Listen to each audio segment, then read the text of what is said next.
O que é maternidade para você? Sabemos que existe um lado positivo e um lado negativo, mas todos esses lados fazem parte do que é o lado mãe. Está começando agora um programa com mulheres reais, histórias reais, falando um pouquinho desses lados. Sejam bem-vindas ao Lado Mãe.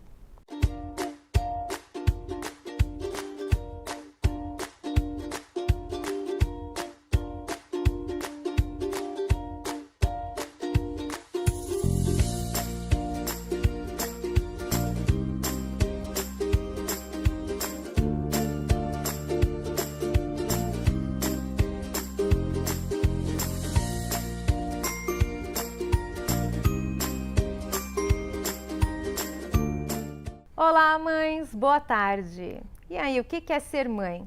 A gente sabe que nem sempre a maternidade é as mil maravilhas, né? E como diz o ditado, ser mãe é parecer no paraíso. Mas isso faz parte, né, desse universo que a gente vive e eu, como mãe, sei bem disso. Olá, eu sou a Dani Couto, eu tenho 39 anos, tenho 2 filhos, uma bebê de 1 ano e 9 meses, um meninão de 9 anos, sou professora e designer. Oi, eu sou Elaine Alberico, sou arquiteta, sou designer de interiores, professora, sou blogueira, tenho um blog materno também, mas minha maior profissão é a materna. Eu sou a mãe do Daniel, de 2 anos e 2 meses, e tenho 43 anos. Olá, eu sou a Alita, tenho 27 anos, sou mãe da Nina Flor, de 4 anos, e sou mãe em tempo integral. Elas são minhas colegas de papo e também são apresentadoras do programa. E toda semana a gente vai estar aqui reunida para falar um pouco sobre a maternidade, sem esquecer do nosso lado mulher. Ser mãe é uma correria, então além das preocupações do dia a dia, a gente ainda tem que se preocupar aí com os pequenos, né? E a gente sabe, imagina a dificuldade que não é ser mãe solo. E a gente sabe ainda que tem muitas mães solos que não têm ajuda nenhuma. E esse é um dos assuntos de hoje. E aí, meninas, vocês conhecem alguma mãe solo?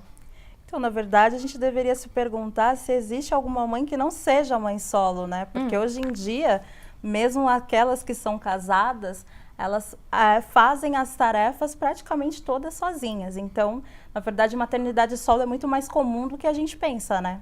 Isso é verdade, né? Eu acho que, primeiro que mãe não tem estado civil, né? Mãe é mãe, solteira, mãe casada, divorciada, desquitada, amigada, é mãe. Eu acho que o único problema não é ser mãe solteira, é ser mãe, como vocês disseram, sozinha, né? Eu acho que na criação dos filhos a gente precisa ter uma rede de apoio. Então eu acho que o grande problema é como a Alita falou, é de você não ter ninguém para te ajudar, né? Porque às vezes mesmo casada, o marido não contribui nem financeiramente e nem na criação dos filhos, né? Às vezes é aquela desculpa, cheguei cansado, trabalhei o dia inteiro, então fica só com aquela responsabilidade financeira.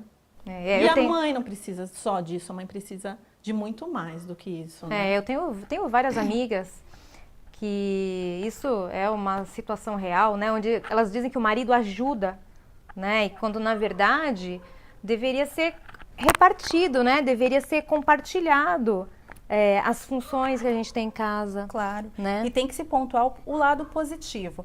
É crescente as mães solos hoje no país, mas isso é legal porque há uma década atrás, essas mesmas mulheres, elas viviam em relacionamentos abusivos, elas ficavam em casa, elas não tinham uma vida própria, elas não tinham independência financeira, elas não tinham independência profissional.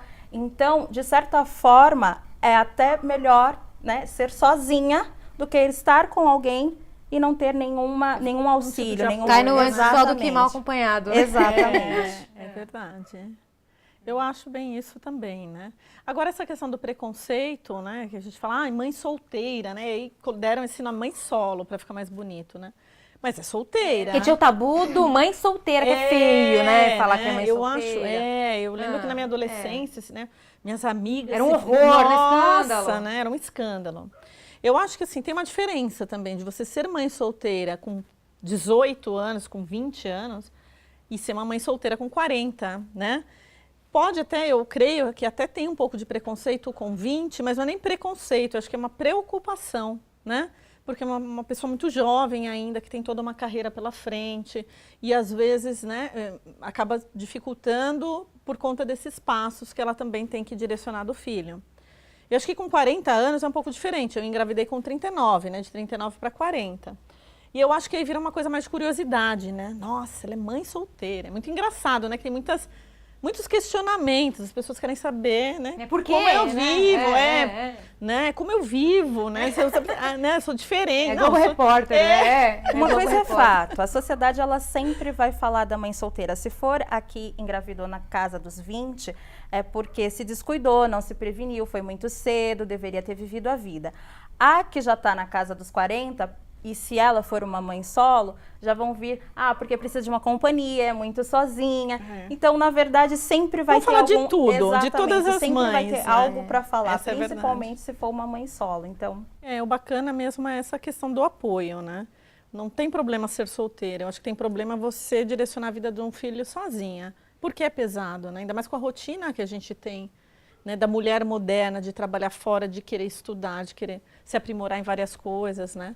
E ter que tá levando também o filho para um progresso, né? Então, a gente tem aí a Thaís, que é mãe solo, e a gente vai ver aí como é que é a realidade dela, realmente de uma mãe real, uma mãe solo. Roda o VT. Eu tinha 20 anos quando eu ganhei ela, então eu tive que aprender muita coisa. Eu aprendi o que é ser mãe a partir do momento que ela nasceu. Eu não tinha nenhum preparo para ter ela. Filha, senta pra colocar o uniforme.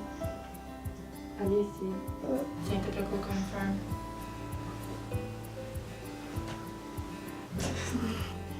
Vem cá. Deixa eu tirar.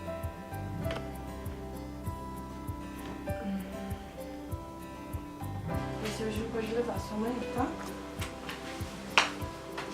Vamos lá pra cozinha. Durante a semana ela vai pra escola de manhã e eu vou pro trabalho. Quando eu volto eu já tenho que pegar ela direto. Não tem outra pessoa pra pegar. Então se eu precisar fazer alguma coisa, não tem como fazer. Desisto ou eu marco pro horário do trabalho e acaba faltando no trabalho. Mas a cada 15 dias ela vai pra casa do pai dela, que é quando eu consigo fazer alguma coisa na vida.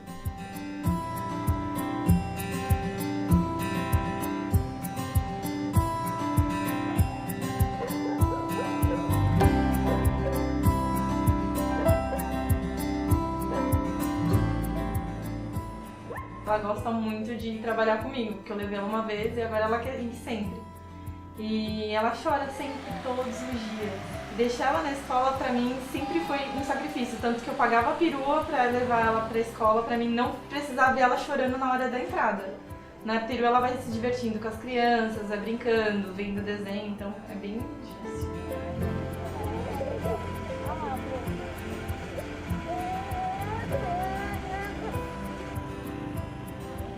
Às vezes eu tenho que ficar com ela e largar o trabalho, porque na escola às vezes não tem aula e não tem ninguém que possa ficar com ela. Aí eu acabo tendo que faltar, e isso é bem complicado, porque uma falta pra mim, lá eles não perdoam.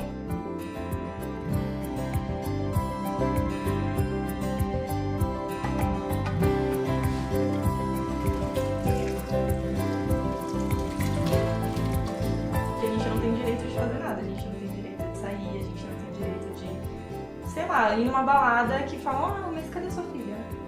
Mas você deixou ela com o pai, que legal, mas e aí? Você não se sente mal por causa disso? Eu tento absorver. O que não vai me agregar em nada, eu não levo em consideração. Eu sei que eu sou uma boa mãe, eu sempre cuidei muito bem da minha filha.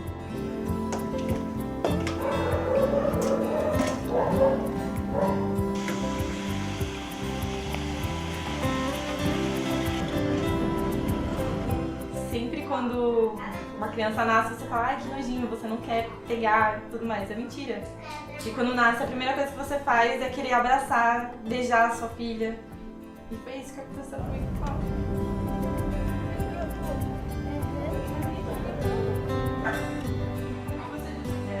Não tem como descrever o que é você ser mãe.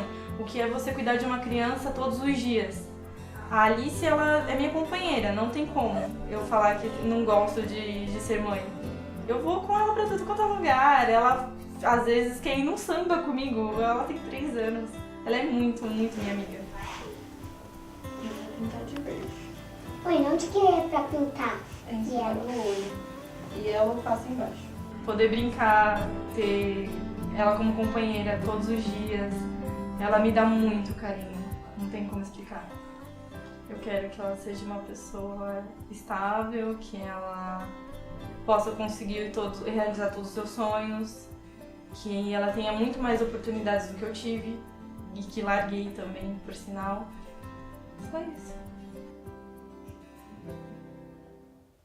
Muito emocionante, Thaís. Parabéns. Alice é uma fofa, Beijo. tá?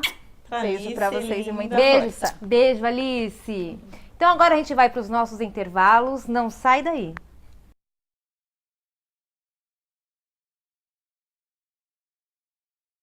Então, a Júlia foi pro prezinho com 4 anos, uma escolinha que eu tinha do lado da minha casa.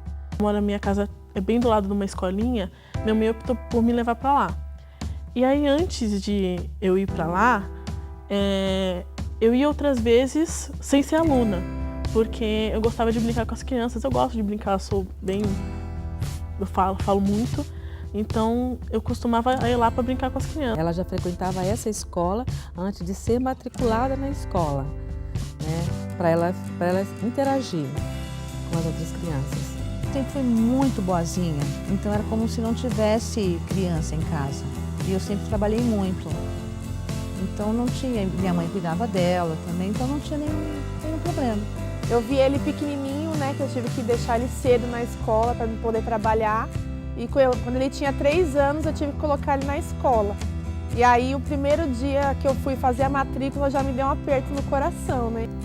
Eu tinha 1 ano, não lembro direito. Eu sei que eu não chorei, porque minha mãe falava que eu não chorava e eu não tinha reação nenhuma, então eu só fui pra escola e fiquei lá brincando. Depois, quando minha mãe me colocou lá, como eu já conhecia as tias, conhecia todos os professores, conhecia algumas crianças, então quando eu entrei pra lá, pro lugar, eu não estranhei muito, assim. Mas foi só novos amiguinhos, novas coisas pra fazer. E agora, estando lá como aluna, eu tinha algumas coisinhas pra aprender, 1, 2, 3, 4, essas coisas assim. Me deu um aperto no coração, porque ele começou a chorar, ele não queria entrar. Aí eu fiquei olhando pra ele e me deu vontade de trazer ele de volta pra casa.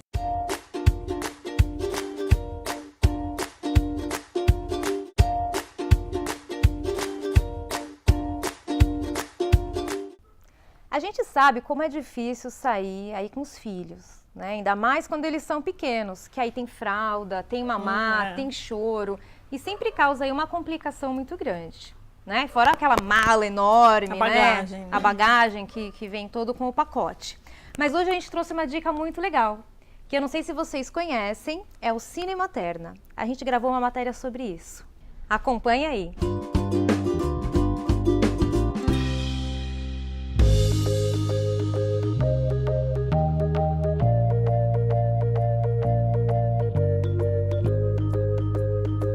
O Cine Materna é um projeto que se iniciou a partir de 2 mães cinéfilas que sentiam necessidade de ir ao cinema depois que elas tiveram seus filhos. Então elas tiveram a ideia de fazer a sessão especial para mães com bebês de colo. A gente deixa a sala toda preparada para receber o bebê. Então dentro da sala a gente deixa o som mais baixo, o ar-condicionado também a gente ou desliga ou deixa mais ameno, tem uma luz que fica acesa para auxiliar as mães. Tem trocador com lencinho, pomada e sempre tem 2 coordenadoras do Cine Materna para auxiliar as mães. E a mãe às vezes se sente muito sozinha, então a ideia é trazer ela para o cinema, para ela poder assistir um filme tranquila, aproveitar para se socializar com outras mães, se sentirem mais acolhidas. Eu sou fotógrafa voluntária. Eu, assim como muitas, né, que tem no Brasil todo, a gente vem para sessões de cinema para registrar a chegada das mães com os bebês. Então a gente fotografa e depois cede a foto para as mães. É uma cortesia do Cine Materna. Eu conheci o projeto, me encantei com a ideia do projeto e pedi para participar. Me inscrevi no site e estou aqui já há 3 anos. A experiência de vir no Cine Materna é muito legal, porque a gente não se sente julgada caso a criança faça barulho e a gente também sai um pouco desse mundo de ser só eu e o bebê dentro de casa. É gratificante, porque a gente pode estar junto com o nosso pequeno, né? Que a gente que era acostumada a ir em cinema. A gente sai da nossa rotina e conhece novas pessoas, é muito bom. Faz bem tanto para a parte emocional e também para o vínculo, né, que a gente cria junto com o bebê. E a gente tem a liberdade para levar nossos filhos sem ser julgada. Né? Ela pode fazer o barulho que for, que ninguém vai se incomodar, ninguém vai olhar feio. Né? E isso é muito bom, a gente se sente à vontade, é como se a gente estivesse assistindo um filme na nossa casa. E aí, meninas, vocês já ouviram falar do Cine Materna? Conhece o projeto? Então, eu fui com o Dani 2 vezes, né? Eu fui a primeira vez quando ele tinha 9 meses e depois quando ele tinha 1 ano e 2 meses. Eu achei bem interessante. Então, quando ele era muito pequenininho, 9 meses, eu de verdade eu não conseguia assistir o filme, né? Cuidado, engatinhando atrás. Mas assim, minha mãe estava lá para ajudar, então foi muito bacana. Só que tem que ir preparado, porque é chororô para todo lado. Isso faz parte do programa também, né? Do cinema, do áudio, o chororô da criançada. Mas a gente fica até à vontade, né? Porque às vezes você vai com o neném em algum lugar, o que a gente falou, né? Ele começa a chorar, você já fica meio aflita. Né? Mas ele começa a chorar, você tá tudo bem, do lado também tem tá. Chorando, e tudo bem, né? e todo mundo naquele meio daquela bagunça tá assistindo o filme. Então acho que é uma proposta muito boa. Mas Lita, eu lembro de você ter comentado alguma coisa a respeito das localizações do Cine Materna. Então, na verdade, o projeto é muito legal, só que a gente poderia pensar em formas de pessoas que moram, mães que moram em regiões mais extremas da cidade. É uma cidade grande, o transporte ele é muito complicado, nem todo mundo possui carro. Então, às vezes, você pegar um trem, ou, enfim, mais de um ônibus para você se deslocar com um bebê pequeno e uma mala, às vezes é desconfortável. Então, seria interessante também que as empresas, enfim, que surgissem ideias para essas mulheres que estão mais distantes mesmo. Porque às vezes você tem um teatro, tem um céu, tem alguma coisa assim. Exato, que seja algo itinerante mesmo, algo temporário. Mas essas mulheres, elas também precisam ser atingidas, elas precisam também dessa realidade. Né? Exatamente, porque senão o foco fica muito ali na criança e fica uma realidade, muitas vezes triste, entendeu? Então, seria legal também que evoluísse para outros pontos, né? Não só em shopping, seria muito bacana. E como aqui no nosso programa a gente fala sobre tudo, hoje a gente vai falar também de um assunto polêmico, quer dizer, nem tão polêmico, né? Na verdade é mais um tabu, que é o sexo na gravidez. E esse é o tema do nosso quadro Mitos e Verdades de hoje.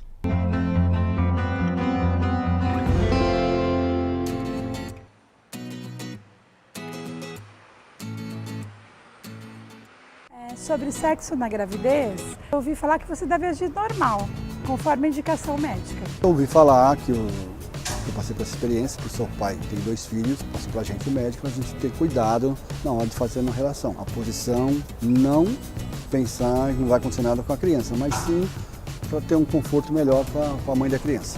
Já sou mãe, eu tenho um filho de 3 anos e durante a gestação eu consegui tirar todas essas dúvidas com o médico, né, com o meu ginecologista, e ele falou que não há problema em você ter relação sexual durante a gestação. Eu já sou pai recentemente há 5 anos. Na gravidez da minha ex-esposa, a gente mantinha a relação tranquilo. Basicamente a gente escuta sobre o sexo na gravidez realmente só quando a gente está grávida, né? Só o incômodo depois quando a barriga está grande é lógico, né? Que você não vai fazer sexo em cima, né? Você fica de lado. No começo eles pedem pra gente ir com mais cautela, para não correr o risco do aborto, né, espontâneo, que é algo normal no começo da gestação. E sempre ouvi bem, falar bem, sempre tive boas recomendações quanto ao sexo na gestação da mulher. Hoje em dia ainda tem um preconceito, talvez até do homem e não da mulher, porque a libido da mulher até aumenta nessa época. Então, os homens que ficam com medo, mas as mulheres acham que devem agir normal. Antes de ficar grávida, a gente escuta muitas coisas, principalmente de quem é mais antigo, né? Então, eles falam que não pode, que você precisa evitar, tanto antes quanto depois, né, de você ter o bebê, que você precisa evitar as relações sexuais, que você não pode ter relação sexual. E aí, meninas, para vocês, isso aí foi um assunto polêmico, é um tabu? Como é que é esse tema? Eu acho que não, eu acho que quando você tem informação, a coisa toma um outro rumo, né? Eu, assim, tive um acompanhamento da minha ginecologista, eu acho que a maioria das mulheres hoje em dia, né, fazem o pré-natal, e aí todas essas questões, elas podem ser sanadas com o médico, né? Eu acho que o médico é a melhor pessoa para tirar todas as dúvidas. E quando você conhece tudo, o que pode acontecer com o bebê, e se é realmente saudável, né? Com exceção da gravidez de risco e alto risco, né? Mas aí, tudo isso, eu acho que se você tem informação com o profissional, com essa pessoa, com esse médico que está acompanhando a gravidez, eu acho que não tem por que ser tabu, né? Elita? Então, muitas mulheres ainda têm vergonha, às vezes, né, de abordar esse tema, de perguntar, às vezes o ginecologista é homem, o obstetra, às vezes não se sente confortável. Mas eu também não acho que hoje em dia seja um tabu. Eu acho que a maioria das mulheres hoje, elas já se sentem mais confortáveis com esse assunto. Então é muito relativo também. Às vezes a mulher simplesmente não tá afim. Não é nem só a questão da preocupação com o bebê, mas dela não querer se relacionar porque sexualmente. Ainda tinham muitos mitos, né, que vinham aí carregados desde as nossas avós. Não sendo muitas pelo histórias. medo, não sendo pelo medo, eu super apoio. Se ela não se sente confortável de fazer, não faça. E às vezes assim, o especialista até indica, né, nos casos que a mãe quer um parto normal, no finalzinho da gravidez, mãe, vamos acelerar esse parto, eu acho que é legal ter uma relação que isso pode acelerar. Relação sexual, né? na gestação, ela é super saudável. As pessoas que ainda acham que pode afetar o bebê ou atingir o bebê, é balela, é mito, entendeu? Mas a mulher, ela precisa se sentir confortável para isso. É mais importante, exatamente, ela precisa se sentir preparada. Então, se for também fazendo forçadamente ou desconfortavelmente, então isso é essencial. Tem que ser bom para os dois, né? E acho também você falou do começo da gravidez, né? Eu acho muito interessante também o final da gravidez, né? Que aí você tá no 9º mês, né? Sua cabeça tá o quê? Em montar a sua... Tá uma pilha. Montar a bolsa da maternidade, fazer chá de bebê. Às vezes, a mulher também, ela não tem mente para aquilo, ela está voltada com a ansiedade dela do nascimento do bebê para outras coisas. E aí o desconforto acaba sendo até maior. Exatamente, às vezes também ela está mais cansada, mais inchada, a retenção cansada, a gente fica muito cansada. Muito cansada, né? Já é difícil achar a posição para dormir, que dirá para transar, entendeu? Imagina. Eu dormi com 5 travesseiros, gente, nos 3 últimos meses. A gente não dormia sentada, eu dormia sentada de lado com o travesseiro. E para amarrar o sapato? Nem para amarrar o sapato não, você não enxerga mais os pés. Então, acho que o último mês também mais, né, a grande maioria das mulheres também falam por conta disso mesmo, pelo desconforto do próprio corpo e a ansiedade da cabeça estar voltada mesmo para o nascimento do bebê e todas aquelas coisas que rodeiam, né? Bem, então vamos ver o que um especialista tem a dizer sobre esse assunto.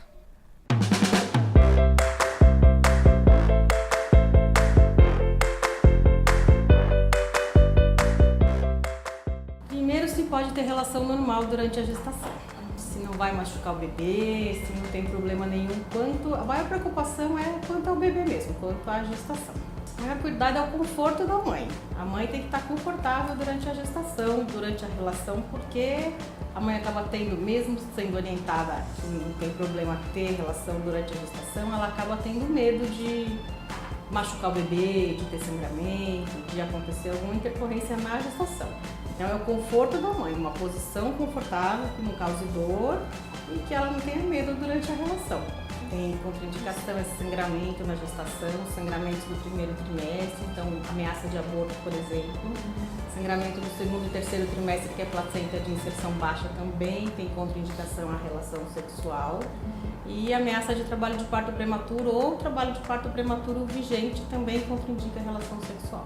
Acontece bastante. No primeiro trimestre, por conta muito do medo, do desconhecimento da gestação, de como funciona a relação durante o primeiro trimestre, a gestação.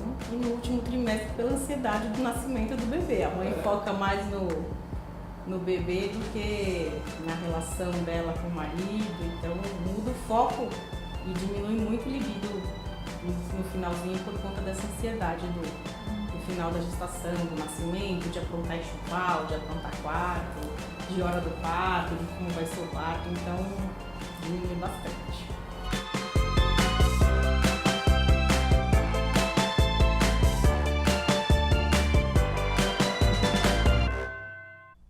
Obrigada, doutora, pelo seu esclarecimento. E agora a gente vai para mais um intervalo e voltamos já, não sai daí.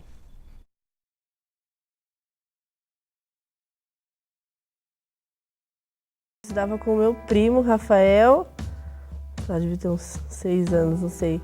Dele passando na frente da sala só e de uma menina que me mordeu na escola. Tinha, sei lá, 6 anos, 8 anos, não sei. E ela me mordeu na escolinha, chamava Heloísa. Só lembro disso, é a primeira lembrança que eu tenho. Eu era bem pequenininha. Como ela é filha única, então eu senti necessidade de estar com outras crianças. Então, e os donos da escola eram amigos da gente, então eu deixava a Júlia passar alguns momentos lá com as crianças, brincando e participando da escola. Então foi tranquilo. Aí eu pensei, né? Falei, não, mas ele vai ter que aprender, porque eu preciso trabalhar. E assim eu deixei ele, foi uma semana ele chorando e eu sofrendo, né? Sempre ligando na escola direto. Levava a bronca até da diretora, né? Até hoje ele vai pra escola e às vezes eu fico com pensamento, será que ele tá bem? Será que não tá? E pra mim foi muito triste. Eu sabia que era o curso da vida, era essa. Tinha que ir pra escola.